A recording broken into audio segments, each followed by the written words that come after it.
Existem várias interpretações e mitos adicionais relacionados a Adão e Eva, que incluem lendas, histórias apócrifas e ensinamentos espirituais. Cada uma dessas variações enriquece o entendimento do mito e demonstra como ele evoluiu ao longo do tempo e se adaptou às necessidades e crenças nas diferentes comunidades religiosas. Na tradição cristã apócrifa, Eva é vista como uma figura de sabedoria e conhecimento, sendo responsável pela introdução desses dons aos humanos após a queda. Além das tradições religiosas abraâmicas, o mito de Adão e Eva também possui paralelos e similaridades em mitologias de culturas antigas, como a narrativa sobre o primeiro casal humano na mitologia suméria e na mitologia grega. Essas histórias antigas oferecem perspectivas fascinantes sobre as origens da humanidade e mostram como esse tema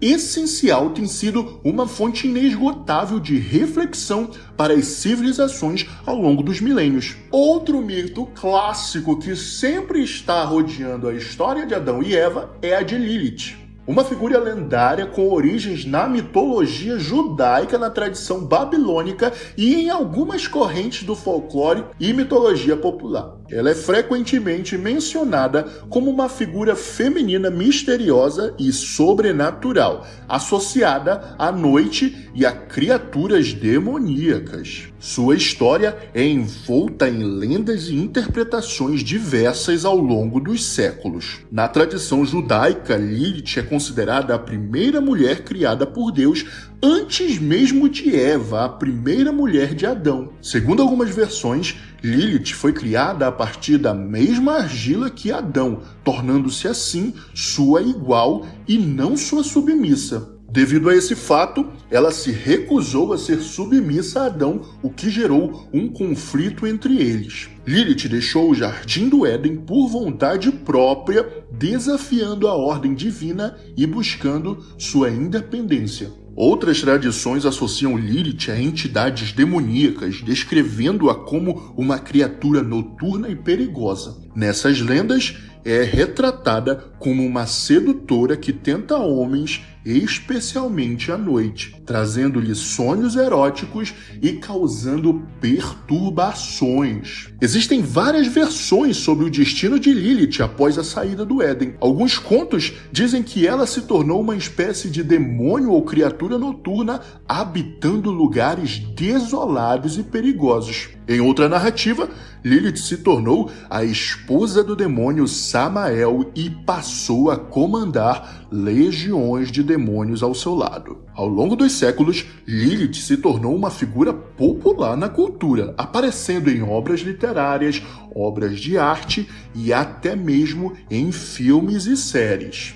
Ela é frequentemente retratada como uma figura poderosa e misteriosa, associada à magia, ao ocultismo e à sensualidade. Embora as origens de Lilith sejam antigas e enigmáticas, ela continua a ser um personagem fascinante, envolta de mistério e interpretações diversas. Sua história continua a intrigar estudiosos, artistas e entusiastas do folclore e da mitologia até os dias atuais. Entendemos que essas histórias funcionam como uma ferramenta para explicar o que não sabemos, porém, o que realmente está escrito na Bíblia. Que história é essa de Adão e Eva que foi retratada na novela Gênesis? Bom, a partir de agora, veremos a história original presente nos 4 primeiros capítulos do livro de Gênesis. O texto a seguir é uma adaptação fiel do relato bíblico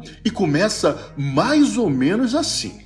No princípio, Deus criou os céus e a terra. A terra era um caos e a escuridão cobria a face do abismo. Então, o Espírito de Deus pairou sobre as águas. Deus disse: haja luz, e a luz se fez. Deus viu que a luz era boa e separou a luz das trevas, chamando a luz de dia e as trevas de noite. Assim houve a tarde e a manhã, formando o primeiro dia. No segundo dia, Deus criou o firmamento, dividindo as águas e criando os céus. Deus chamou o firmamento de céu, e assim houve a tarde e a manhã, formando o segundo dia. No terceiro dia, Deus fez a terra seca aparecer, separando-a das águas. Ele criou a vegetação com plantas, árvores frutíferas e ervas. Deus viu que era bom, e assim houve a tarde e a manhã, formando o terceiro dia. No quarto dia, Deus criou os luminares para governar o dia e a noite, o sol para governar o dia e a lua para governar a noite. Ele também criou as estrelas. Deus viu que era bom, e assim houve a tarde e a manhã, formando o quarto dia. No quinto dia, Deus povoou os mares com peixes e criaturas marinhas, e os céus com aves.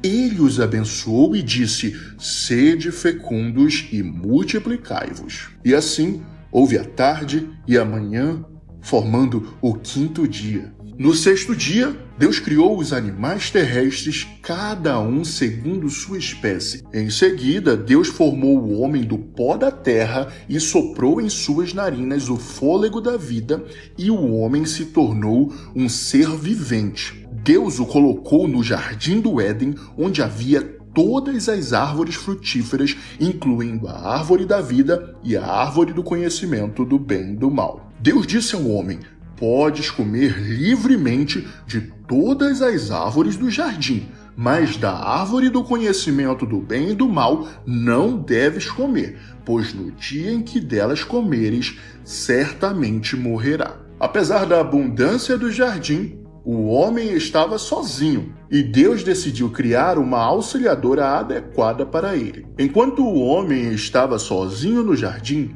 Deus fez Eva, a mulher, a partir da costela do homem. Ao ver Eva, o homem exclamou: esta é agora ossos dos meus ossos e carne da minha carne. Ela será chamada mulher. No entanto, a serpente, mais astuta que todas as outras criaturas, aproximou-se de Eva e a tentou, questionando a proibição de Deus de comer o fruto da árvore do conhecimento. A serpente a enganou, dizendo que, ao comer do fruto, eles seriam como Deus, conhecendo o bem e o mal. Eva, seduzida pelas palavras da serpente, comeu do fruto proibido e deu também a Adão, que também comeu. Assim, eles desobedeceram a Deus e tiveram os olhos abertos, percebendo sua nudez e sentindo vergonha. Quando Deus soube o que havia feito, confrontou-os com as suas ações. Adão culpou Eva e Eva culpou a serpente. Deus pronunciou maldições contra a serpente, a mulher e o homem, mas também prometeu uma redenção futura por meio de um descendente da mulher. Com isso, o homem e a mulher foram expulsos do jardim do Éden e a humanidade teve que enfrentar as consequências da sua desobediência. Depois de serem expulsos do jardim do Éden, Adão e Eva tiveram filhos. O primogênito se chamava Caim e o segundo Abel. Caim trabalhava na terra enquanto Abel cuidava das ovelhas. Chegou o momento em que ambos decidiram fazer ofertas a Deus. Abel ofereceu a Deus as melhores ovelhas de seu rebanho, com um coração generoso e sincero. Deus olhou com agrado para a oferta de Abel. No entanto, Caim ofereceu a Deus frutos da terra sem a mesma devoção e sinceridade que Abel. Deus não aceitou a oferta de Caim, o que deixou profundamente irritado e com ciúmes de seu irmão. Deus então aconselhou Caim a fazer o que é correto e a controlar a raiva e o pecado que o rondava. Mas Caim não ouviu o conselho divino e, movido pela inveja, convidou Abel para irem ao campo juntos. Lá, Caim atacou seu irmão e o matou. Deus, que vê todas as coisas, questionou Caim sobre o paradeiro de Abel. Caim, mentindo, respondeu: não sei. Por acaso eu sou tutor do meu irmão agora? Mas Deus sabia que tinha acontecido e repreendeu Caim pela maldade cometida.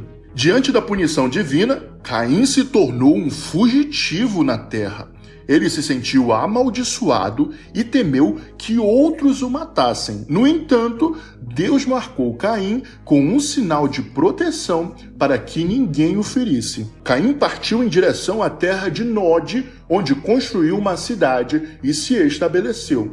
Ele teve filhos e continuou a sua jornada buscando uma vida afastada da presença de Deus. Após a morte de Abel e a partida de Caim, a descendência de Adão ficaria na mão de seu herdeiro, o bebê Sete.